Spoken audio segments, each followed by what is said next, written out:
আজকের আমার বিশেষ নিবেদন কবি সুকান্ত ভট্টাচার্যের লেখা কবিতা ছাড়পত্র।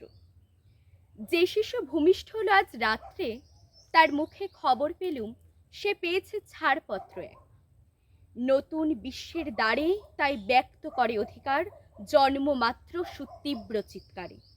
খর্বদেহ নিঃসহায়, তবু তার মুষ্টিবদ্ধ হাত উত্তোলিত, উদ্ভাসিত কি এক দুর্বোধ্য প্রতিজ্ঞায়।